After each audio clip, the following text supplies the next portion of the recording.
রাজু আসো ভাই মুরব্বীরা দেখো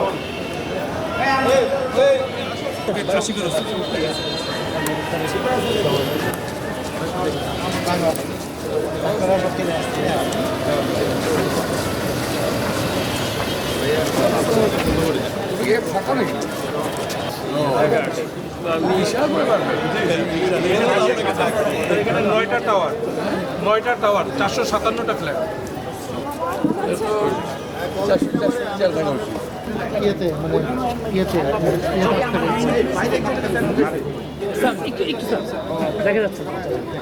এই তুমি আসো, কাছে আসো।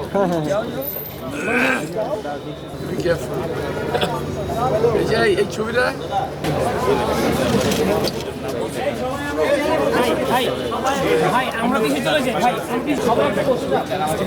আমাদের যারা গাড়ির সাথে কেউ বুঝতে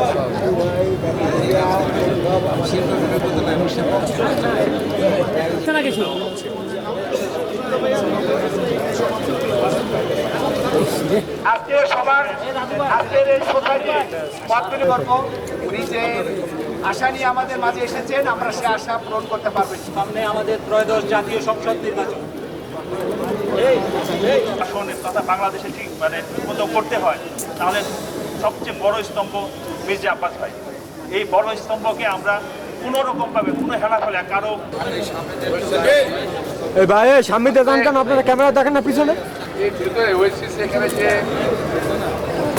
এত বড় একটা এলাকা, এটা আমি বুঝতে পারিনি কখনো। কিছুদিন আগে এসেছিলাম, হঠাৎ করে ওই নামাজের টাইম হয়ে গেছে। আমাকে একদিন বললো যে ভিতরে নামাজের জায়গা আছে, আমি আসতে এসেছিলাম কিন্তু আসতে পারি নাই, কারণ হয়তো ছোট লোকজন ভয় পেয়ে গেছিল। যাই হোক, আমি পাশের মসজিদে আশ্রয় নিয়েছিলাম।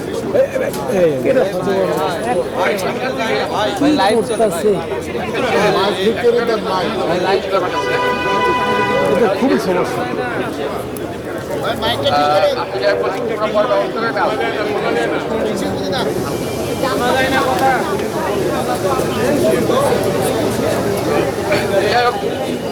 তো আজকে আশা করে গেল আজকে এই ছোট্ট আলোচনা সভার সম্মানিত সভাপতি, উপস্থিত এলাকার সম্মানিত মুরব্বিয়ান ভাইরা, বোনেরা, আসসালামু আলাইকুম। আমরা শাহজাহানপুর এলাকায় বড় হয়েছি। আমি সিদ্ধেশ্বর স্কুলে পড়াশোনা করতাম 1958 সাল পর্যন্ত। ওখান থেকে আমি সেন্ট্রাল গভর্নমেন্টে চলে যাই। এই এলাকাটা আমার খুব পরিচিত লাগে, অপরিচিত না, কারণ মাঝে মাঝে যখন আমরা স্কুল পালাতাম ছোটবেলায়, তখন এই এলাকাতে ঘোরাফেরা করতাম। ছোটবেলার কথা বলছি আমি। আমাদের এখন অবশ্য আমাদের ছেলেমেয়েদের স্কুল পড়ানোর ক্ষমতা এখন নাই, কারণ মায়েরা জীবন ঘিরে রাখে বাচ্চাদের, সম্ভব না। আর সেই পরিবেশও নেই। অবশ্যই মায়েরা অত্যন্ত খারাপ অবস্থা দেখেই এই অবস্থাটা করে, বাচ্চাদের ঘিরে রাখে। কিন্তু আমরা যখন স্কুলে আসতাম, ক্লাস 2তে পড়ি, অত্যন্ত কম বয়স, শাহজাহানপুর থেকে সিদ্ধেশ্বরীতে হেঁটে আসতাম স্কুলে। কোনোরকম ঝামেলা ছিল না, সোজা এক রাস্তায় চলে আসতাম, আবার এক রাস্তায়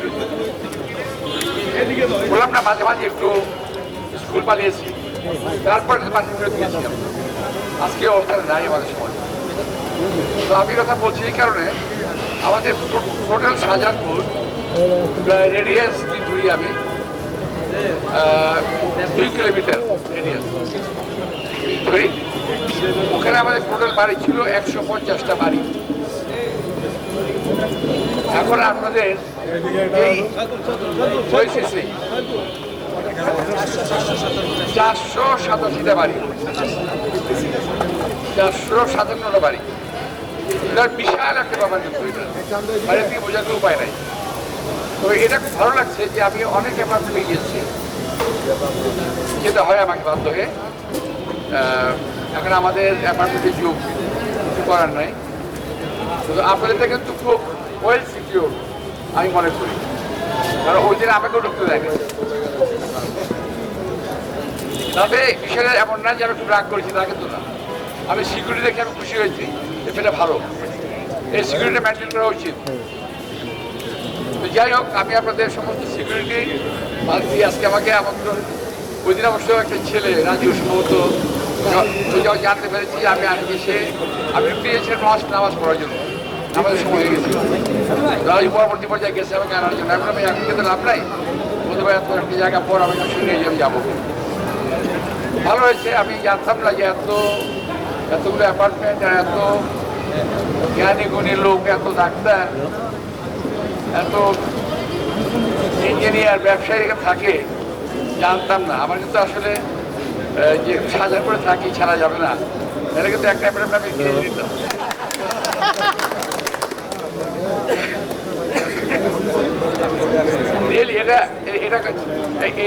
এই আবাসনটা আমার মনে হয়, আমি যা দেখেছি শহরের মধ্যে মোটামুটি একটা ওয়েল অর্গানাইজড যা যা আছে এখানে, এবং অত্যন্ত সম্মানিত লোক এখানে বসবাস করে। ভালো লেগেছে, ভালো লাগছে। তো আপনাদের সামনে কথা বলার মতো আমার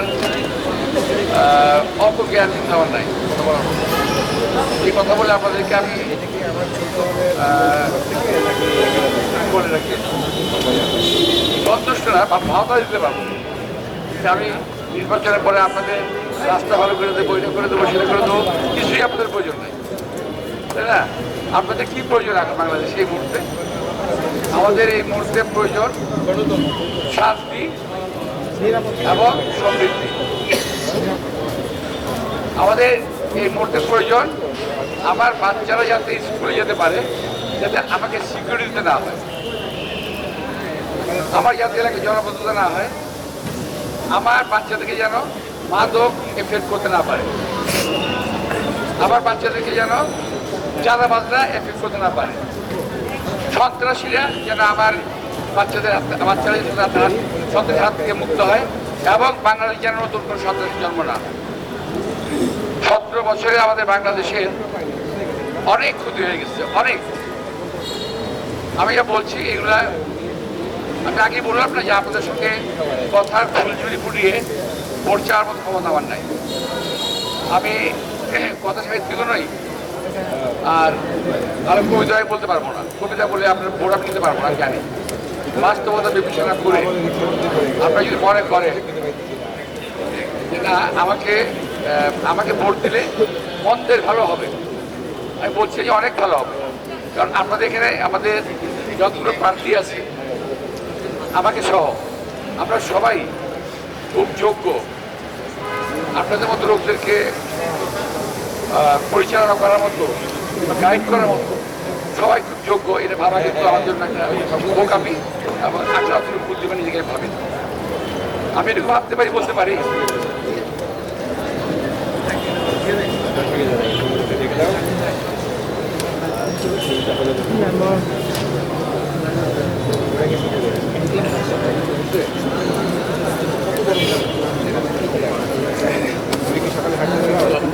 যা বলছিলাম, আপনার যদি মনে হয় এবং দ্য লর্ড যারা আছে এই মুহূর্তে এদের মধ্যে যদি আপনাদের মনে হয় ভালো, আমি আপনাদের কাছে একটি ভোট দাবি করবো আপনাদের মধ্যে বিশেষ হিসেবে। আমি মনে করি আমার এই নির্বাচনী এলাকায়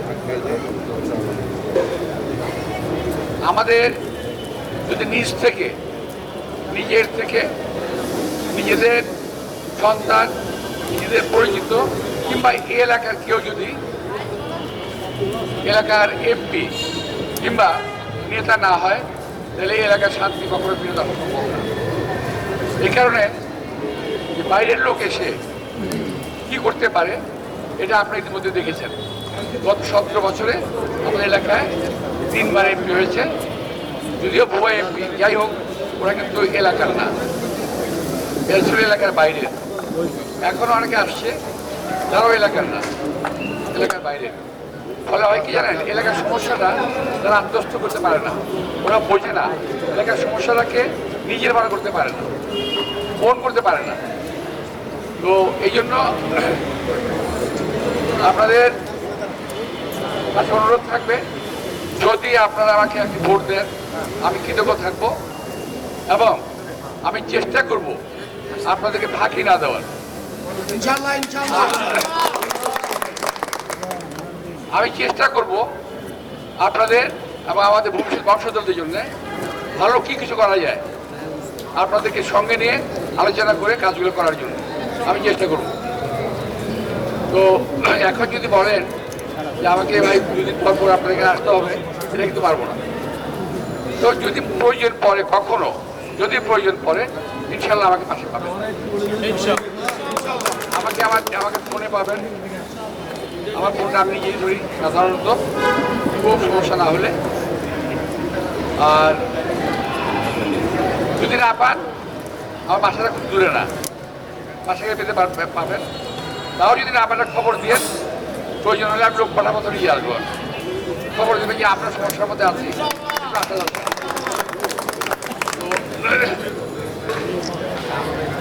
আর তাছাড়া আপনাদের অ্যাপার্টমেন্টটা রিয়েলি এত আকর্ষণীয়, নবুলিয়ে বললাম না, আকর্ষণীয়, সুন্দর।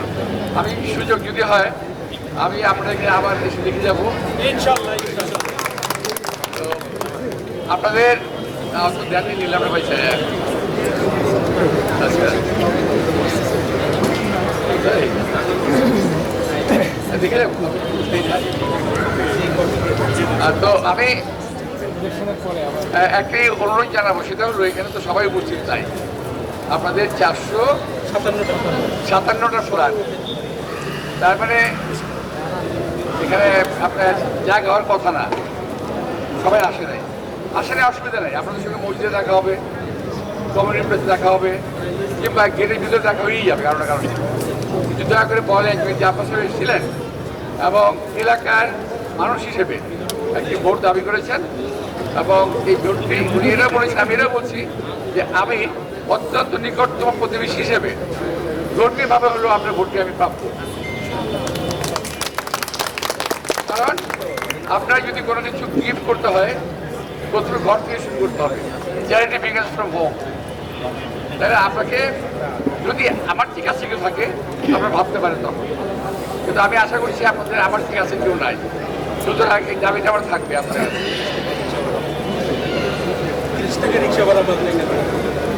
আমার এক ভাই বললেন আমার কাছ থেকে 30 টাকা রিক্সা ভাড়া মাত্র। বুঝতে পারছেন অবস্থাটা কোথায় আছি আমরা? এখান থেকে আমাদের না 3 মিনিট গাড়ি থেকে আধা ঘন্টা লাগবে যাবে। তো এক সময় আমরা এই যে পাশে আছে না, ইয়ে মগবাজার চৌরাস্তাটা আছে না, এখানে একটা রেস্টুরেন্ট ছিল আগে, আমরা মাঝে মাঝে ইয়ে আসতাম,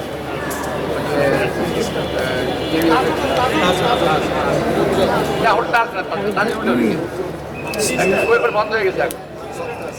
তো ওখানে একটা কিসের দোকান ছিল বলে, বরফ পোড়ার দোকান, বরফ পোড়া। আমরা 1.5 টাকা রিক্সা ভাড়া দিয়ে আসতাম, আবার 1.5 টাকা রিক্সা ভাড়া দিয়ে বাসা করে, আর বরফ পোড়ার দাম দিতাম 3 টাকা এক প্লেট। খুব বেশি দিনের কথা, আমার কাছে 25 দিন মানা হচ্ছে না, আসলে অনেক দিন হয়ে গেছে। যখন আমি শুনি 30 টাকা রিক্সা ভাড়া, আমার মনে হয় যে 30 টাকা রিক্সা ভাড়া দিয়ে আপনার একশো বোধ হয় নারায়ণগঞ্জ যেতে পারতাম। নারায়ণগঞ্জ আমার যত মনে পড়ে আমি। তো যাই হোক, 30 টাকা রিক্সা ভাড়া কম কথা না ভাই, ঢাকা ইউনিভার্সিটি যাওয়া যাবে। তো যাই হোক, আমরা একদম সমস্যা আছে, রিক্সা ওঠাও করতে করতে হবে। এখন যে রিক্সা আমরা দেখি যে অটো রিক্সা, যেটা ব্যাটারি চালিত, এটা এখন ঢাকা শহরে যতগুলো সমস্যা আছে, যেমন ফুটপাত দখলের সমস্যা আছে। আমরা একটা ফুটপাত দেখি না, আমরা কেউ ফুটপাত আমরা বই পুস্তকে পাই এখন, তাই না? দেখছে ফুটপাত দেখা যায়? ফুটপাত দেখা যায় না। আমাদের সমস্যা বিশাল ফুটপাত, এবং ইদানিং একবারে খুব এই 9 মাসের মধ্যে, মানে 5ই আগস্টের পর মারাত্মকভাবে ব্যাটারি চালিত রিক্সা উঠে গেছে, রাস্তা উঠে গেছে, গাড়ি চালানো যায় না। যারা গাড়িওয়ালা আছেন তারা বিপদে আছেন, আমি জানি, আপনি নিজেও আছেন বিপদ।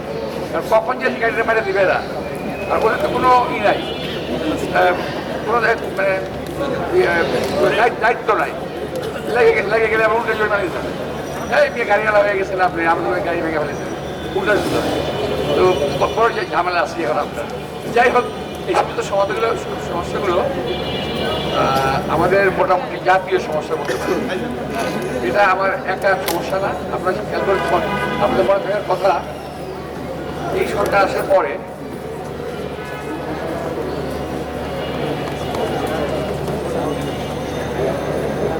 একবার একটা প্রিয় ছিল, সেগুলো বন্ধ করার জন্য বন্ধ করে দিয়েছিল, কিন্তু 2 দিন পর আবার তারাকে ছেড়ে দিল। এর পিছনে এক রাজনৈতিক মোটিভ ছিল, এখন সেই মোটিভটা কাজ করে। দেখেন, আপনাকে যে ওখানে যত কথা বলি, কোনো প্রার্থী কিন্তু ফুটপাত এবং রিক্সা নিয়ে কোনো কথা বলে না। আমি আজকে প্রথম আপনার কাছে বলতেছি বাস্তবতা, এই কারণে যে একটা বন্ধ জায়গার মধ্যে আছি, ফুটপাতার কথা শুনতেছে না, রিক্সাওয়ালার কথা শুনতেছে না। সুতরাং আমি সাহসে বলে ফেললাম, কিন্তু এটা সমস্যা, মারাত্মক সমস্যা।